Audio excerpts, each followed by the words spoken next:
In this video, we'll talk about data link and physical layer in TCP/IP model. First of all, we talk about the functions of data link and physical layer.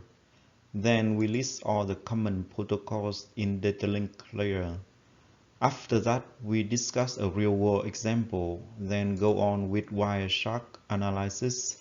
Finally, we sum up our video with the keynotes. Let's talk about the functions of data link and physical layers.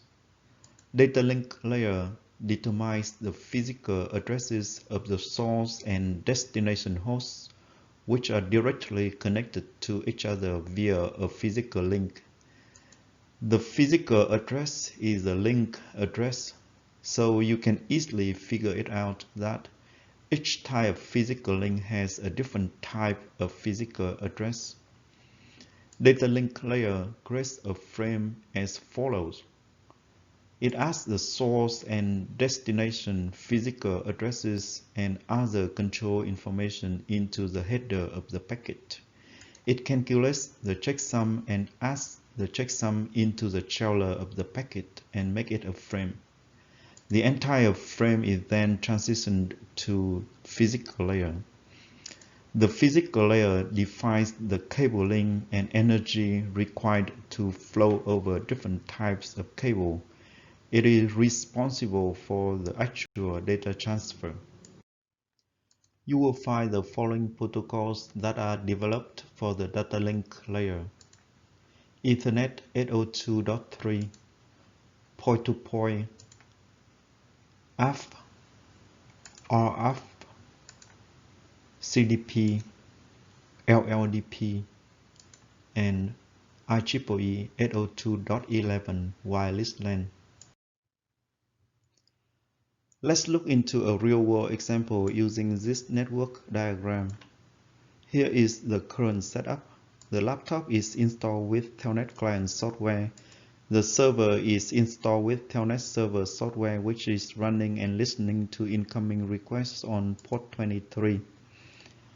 Users have already typed Telnet 172.20.0.2 to trigger Telnet protocol at application layer, which initiated TCP protocol at transport layer, which triggered IP protocol at network layer, which in turn requested Ethernet at data link layer for data transfer.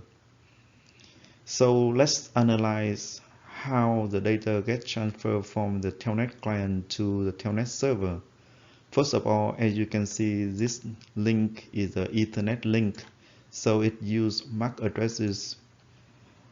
The data link layer of the client laptop uses its MAC address as a source address, then using ARP protocol to find the MAC address of the Telnet server and make it the destination address.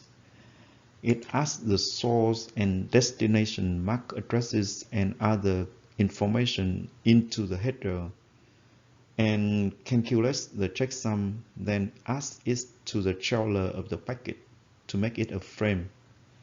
The frame is a series of zeros and ones, which is then transitioned to the physical layer to transmit to the Telnet server. Let's analyze the packet capture in Wireshark. As you can see, this is the data link layer and this is the physical layer. Now let's look into the data link layer. As we know, this link is the Ethernet link, so it uses Ethernet protocol.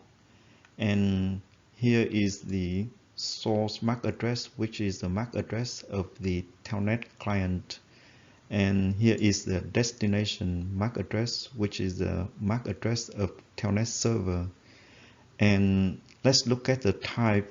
The type here is IP version 4, which means the frame carry an IP version 4 packet.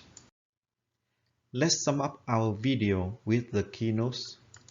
Data link layer is responsible for creating frames to transport the data coming from network layer. The header of a frame includes the source and destination addresses of the physical link. The challar contains the checksum information of the frame. The common protocols used in data link layer are Ethernet 802.3, ARP, LLDP, wireless LAN 802.11. The physical layer defines the cabling and energy required to flow over different types of cables. It is responsible for actual data transfer. This is the end of this video. Thank you very much for watching.